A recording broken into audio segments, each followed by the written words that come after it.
Any claim that states the embargo is destroying the Cuban nation is false. My opponent said that the embargo causes all types of disunities within Cuba, namely the hindrance of medical supplies. But Clinton initiated measures to ensure that medical supplies would be given to Cuba when needed. According to U.S. Ambassador to the UN, Ronald Goddard argued that the United States was helping the people of Cuba by sending $2 billion in family remittances and $352 million in agricultural, medical, and humanitarian products in 2011. And as of right now, we do remain second in importers to Cuba, for Cuba. So we are definitely trading with them. The stipulation of the embargo is that they have to use cash to purchase our products, and they cannot use credit.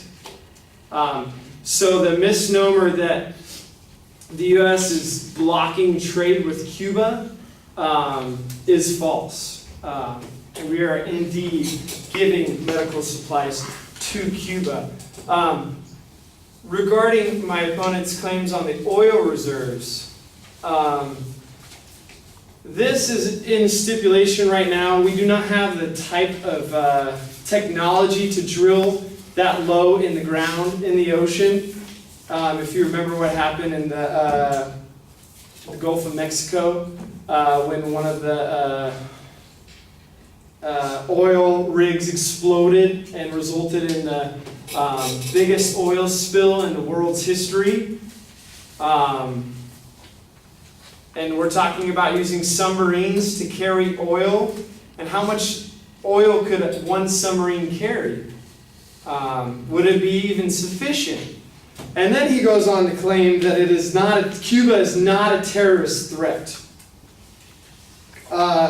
People think that the Cuban embargo is a Cold War manifesto all over again, and assumes we do not resist communism nor communist regimes, which we still do. And Cuba is definitely not backing down from being a communist state. In a speech to university students, Raúl, who took over as president of Cuba, stated that a communist system in Cuba would remain, and that Fidel is irreplaceable unless we all replace him together. So we can see that the communist regime in Cuba will not stop.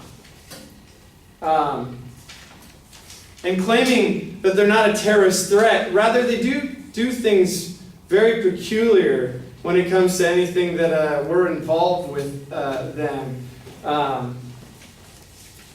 In particular, past attempts, this is what I want to state, past attempts to lessen the embargo have failed. President Carter tried to normalize relations with Cuba by opening the U.S. interest section in Havana in '77. Fidel Castro then orchestrated the Mariel boat lift, which sent 125,000 immigrants, including criminals and mentally ill people, to the U.S. Another past attempt, more recent, in 2003, Bush began to ease restrictions for visiting family members in Cuba, but tightened the rules in 2004 in response to Cuba's crackdown against political dissidents. And as of right now, Cuba remains to be the #1 country in holding politically opposed prisoners per capita. They have about 6,600 political prisoners in their system right now. Although they're not a terrorist threat, they are doing things that seem to be very terrorist-like. One example being that in 2009, the Cuban government arrested an American aid worker and sentenced him to 15 years in prison for attempts that he was spying. And in 2010, they also arrested university students in the staircase of their school for speaking out against the Castro regime, which Raúl, as I stated, is still holding strong to. And then my opponent also talked about it hinders national security.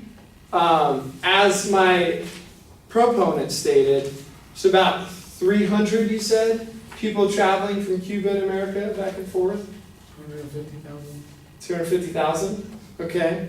So 70% of these searches could be used for other things, but my opponent never stated what was being found when people were found to be breaking the law. And these laws are very hefty. As my proponent stated, 55,000 if you break the law. So, in conclusion, although we are opening trade with other inhumane countries, does that mean that we should open trade with another inhumane country?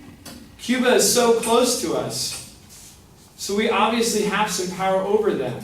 And right now there's a resistance against the Castro regime to instill this democracy in Cuba. That's what we're trying to do. That's what we're trying to do with the Cuban embargo. We're trying to get a democratic system in there. And although some opponents state that it hasn't worked at all, if you go on any news site and look at Cuba, there's always resistances. There's always massive amounts of people trying to resist the Castro regime that has oppressed them for so long. Thank you.